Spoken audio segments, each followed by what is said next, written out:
I don't ever slow up, no I don't take shit. I got no love for the fakeness. If you wanna play tough and wanna hate this, I'll always show up.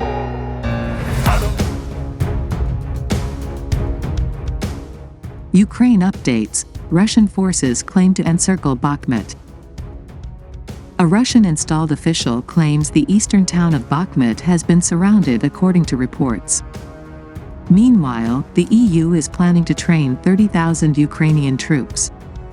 Follow DW for more. There have been reported claims on Wednesday that the eastern Ukrainian city of Bakhmut has been surrounded by Russian forces, Reuters news agency reported. Bakhmut is now operationally surrounded. Our forces are closing the ring around the city, said Yan Gagin, an aide to Denis Pushilin, the Russia-backed leader of the illegally annexed Donetsk region, during a television address. Gagin claimed that fighting was now taking place for control of the Chasiv Yar-Bakhmut highway. Ukraine's military leadership, meanwhile, said there has been no let-up with Russian offensive operations on the Lyman and Bakhmut axes, but spoke of the heavy losses Russian forces were incurring in their battle to take the town. The invaders are suffering heavy losses, the General Staff of the Armed Forces of Ukraine said in its latest situation report, adding that attacks had been repelled in Bakhmut, mentioned among a list of other towns in Donetsk.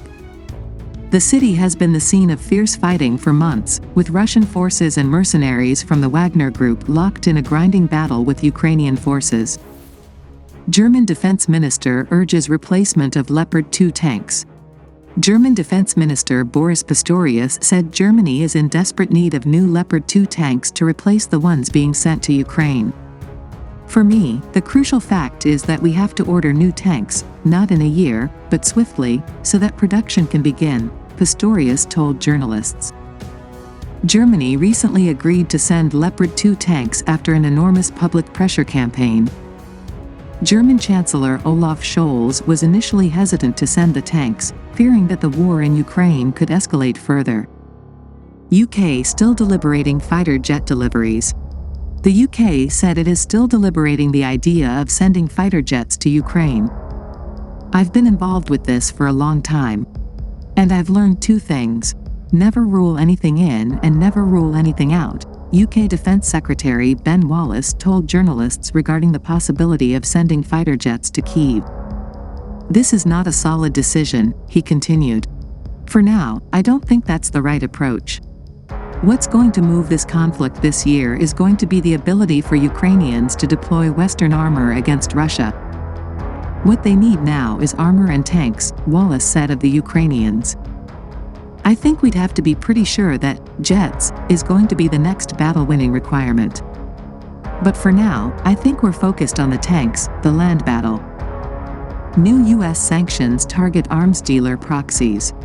The U.S. has imposed a new round of sanctions against 22 individuals and entities that it said were part of a network that aimed to get around previously imposed sanctions against Russia's military-industrial complex. The network is led by Russian arms dealer Igor Zimenkov, who helps export Russian arms and acquires high-end technologies for the Russian military. Zimenkov is based out of Russia and Cyprus, but the network includes entities and individuals located in Singapore, Belarus, Bulgaria, and Israel. The U.S. Treasury says the network functioned as a proxy for already sanctioned defense entities such as Rostec and Rosoboronexport. Russia's desperate attempts to utilize proxies to circumvent U.S. sanctions demonstrate that sanctions have made it much harder and costlier for Russia's military-industrial complex to resupply Putin's war machine, said Deputy Treasury Secretary Wally Adeyemo in a statement. EU to double its training target for Ukrainian forces. The European Union plans to train an additional 15,000 Ukrainian troops, doubling their training target to 30,000 soldiers, several news agencies reported on Wednesday. The initial training target is set to be reached by the end of June, AFP reported, citing unnamed EU officials. The training mission was first launched in November and seeks to provide individual, collective and specialized training to Ukrainian forces, according to an EU statement. Soldiers will be trained in Germany, Poland and other EU member states. Germany's military, the Bundeswehr, is expected to offer combat training and tactical exercises. An official announcement on the expansion of the training mission is expected on Friday during a visit by top EU leaders to Ukraine. The move comes as members of the 27-nation bloc seek to boost their military aid to Ukraine, with several countries pledging to provide German-made Leopard 2 tanks to Kyiv. Billion-dollar embezzlement uncovered at oil firms, Ukraine SBU. Ukrainian security services have conducted raids at the homes of oligarch Igor Kolomoisky and former Interior Minister Arsen Avakov, according to Ukrainian media reports. The German DPA news agency reported that the raids had yet to be confirmed by authorities, but pictures surfaced in Ukrainian media appearing to show the businessman next to security officials at his home. Meanwhile, the Security Service of Ukraine, SBU, said it had discovered embezzlement amounting to $1 billion at 2 oil firms run by billionaire businessman Kolomoisky. The SBU said in a Telegram post that the former management of oil refining firm Ukretatnafta had been issued with suspicion notices relating to the case. Russian journalist sentenced for spreading false information. A Russian court has sentenced journalist Alexander Nevzorov to 8 years imprisonment after he was found guilty of spreading false information about Russia's invasion of Ukraine. The television journalist and former lawmaker fled Russia following the start of the invasion and was sentenced in absentia. Nevzorov was accused of manipulating coverage of the siege of Mariupol. He came under particular scrutiny for reporting that a maternity hospital in the port city was purposefully shelled by Russian forces. Russian lawmakers approved new laws after the invasion that criminalized the dissemination of false information. Opposition politician Ilya Yashin was sentenced to 8.5 years behind bars under the law, while another leading opponent, Vladimir Kara-Murza, is in custody facing the same charges.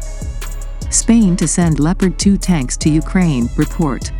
Spain is planning to send between 4 and 6 Leopard 2 battle tanks to Ukraine, according to a report from El País newspaper, citing government sources.